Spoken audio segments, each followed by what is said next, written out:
I'm dying by the gun. It's been a long road, coming from the bottom. What you don't know won't hurt you. That's a lie. I'm off that long road, still up in the bottom. Welcome back to the channel, everybody. It is KnewNeverYou, and today I am going over Thor 4, Love and Thunder. Yes, there will be spoilers, so if you don't like spoilers, or if you haven't seen the movie yet, leave in 3, 2, 1. Okay, so the movie starts out directly after Endgame, where Thor goes with the Guardians of the Galaxy. They're going all over the galaxy, saving planets, doing the whole Guardian thing.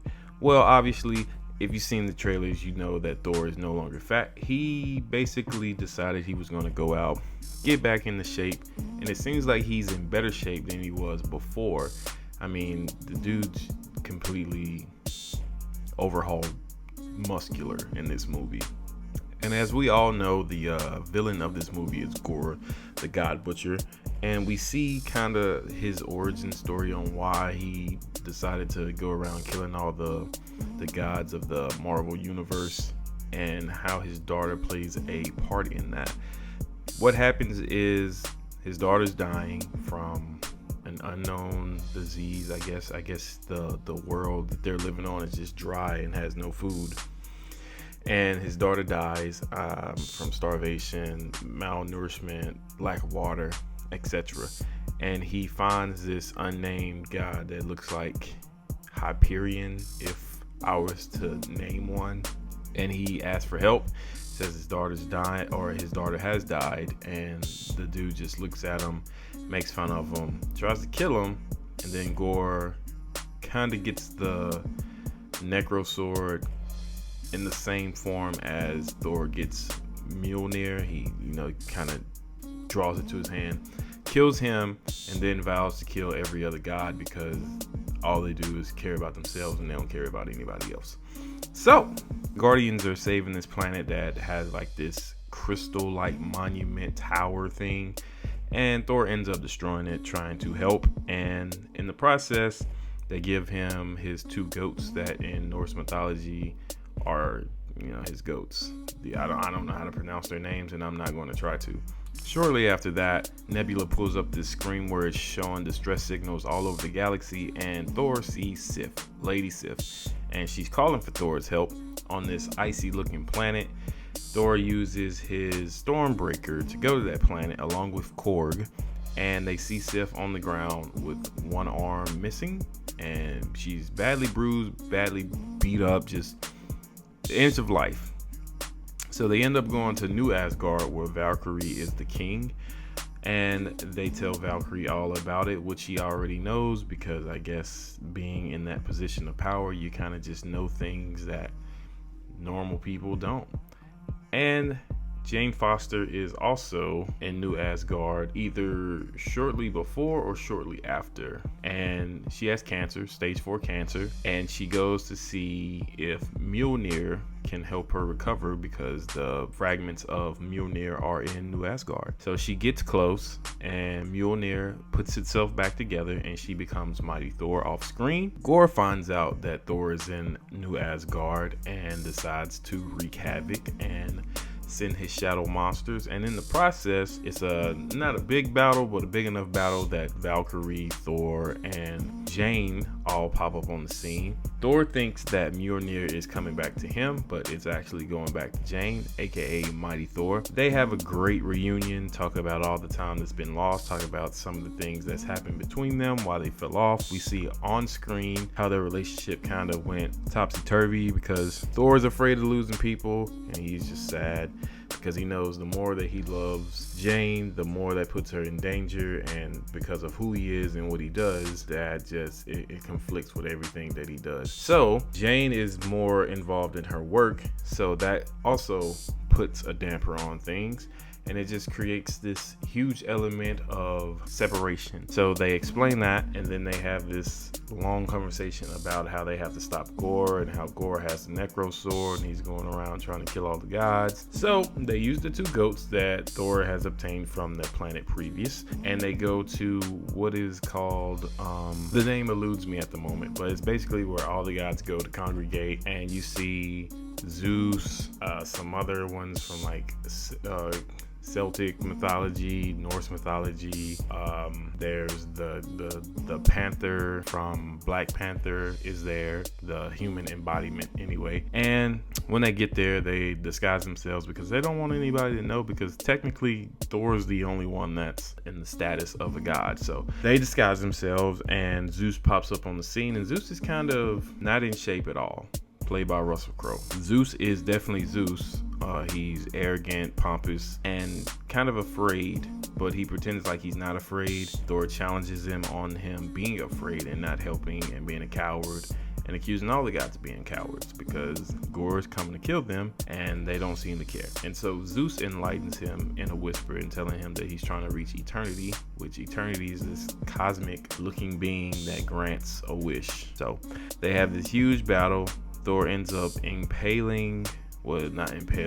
sending Thor's lightning bolt through Zeus after Zeus decimates Korg's body with the same lightning bolt. They think that Zeus is dead, but he's not dead. He's just mortally injured. So they take off with the lightning bolt in hand, Stormbreaker, Mjolnir, and Valkyrie's whatever her sword is called, and they go to the Shadow Realm. Not to be mistaken with the Yu-Gi-Oh! Shadow Realm.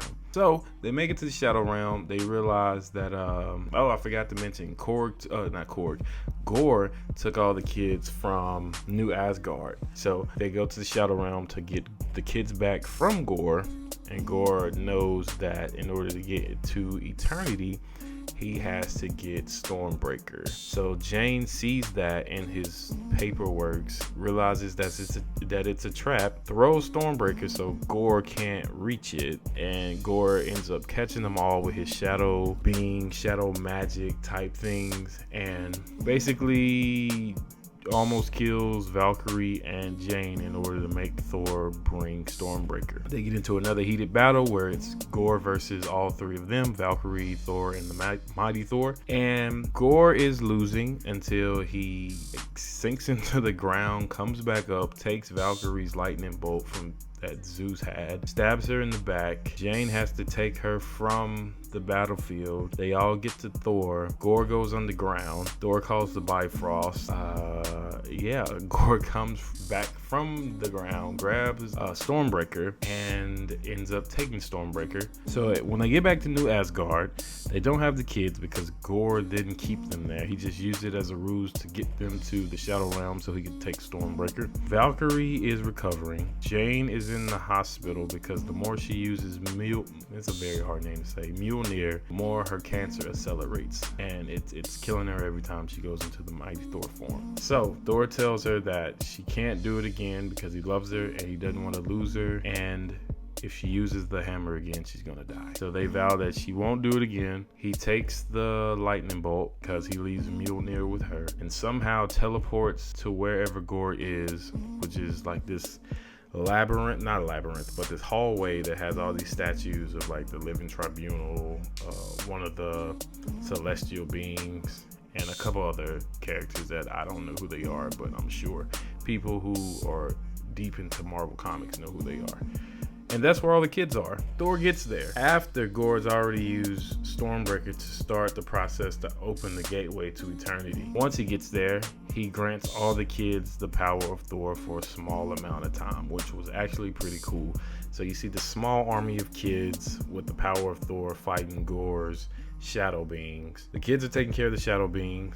Thor is fighting Gore. Gore almost impales him with the sword. And right as Gore is about to kill Thor, Jane throws Mjolnir right into Gore, and Thor is in this like saddened state because he knows what's gonna happen. So the battle continues on for about, I'd say 5, 6, 7 minutes, and they end up destroying the Necro Sword. Jane sacrifices the last bit of her energy to destroy the Necro Sword, and with that, unfortunately, Stormbreaker is already finished opening the door to eternity. So Gore gets what he wants, and he sees that Thor cares about Jane more than he cares about Gore's need to kill and destroy all the gods, which makes Gore decide to bring his daughter back instead because, love is more important than revenge. Jane dies and turns into pixie stardust. Gore's daughter comes back to life, and before he dies, he tells Thor, please take care of my daughter, and Thor agrees. So Thor takes Gore's daughter, He sends the kids, well, Axel, which is one of the kids, sends themselves back to New Asgard.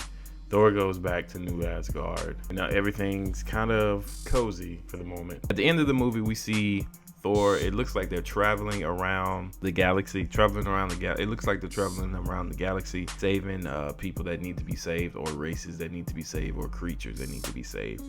And you see him basically training Gore's daughter with Well, she's using Stormbreaker, he's using Mjolnir, and it looks like she has the power to fly with Stormbreaker, which is pretty cool. You see Valkyrie training the kids that were using Thor's power, and it looks like that there's going to be a huge army in New Asgard from now on. Now, the first ending, or secret ending, post-credit scene, is Zeus hurt underground, talking to his son Hercules, telling him to go kill Thor. I don't know the actor playing Hercules, but it looks, if he's not CGI modified to be bulky, then the dude probably did a lot of work, because he's pretty big. The second one is Jane going to Valhalla and seeing Heimdall, and that is Thor: Love and Thunder. I think the movie was really good. I think it's probably the best Thor movie in the entire MCU, and Thor is definitely at his peak, or I would say one of his strongest points in the movies anyway. He is comedic but serious at the same time, and this is a Thor we haven't really seen before, and I think that some of the themes and things that they have in this movie are really good for parents or people that love somebody that's, kind of sick, and it's a really good movie. The themes are really good. They did a really good job with the action, the colors, everything. It's a really good film. I would definitely go see it. It is right now the second best movie I've seen this year, next to Top Gun Maverick. So go check it out if you haven't seen it, or if you have seen it, like this video, let me know what you think, and let's just keep this train going. I am KnewNeverYou, and if you did know, now you do. Working on a masterpiece, searching for a peace of mind. Work so hard they laugh at me, but worrying about them is a waste of time. I be who I gotta be. People switch up bedtime, trying to throw me off, but I keep my eyes on the prize.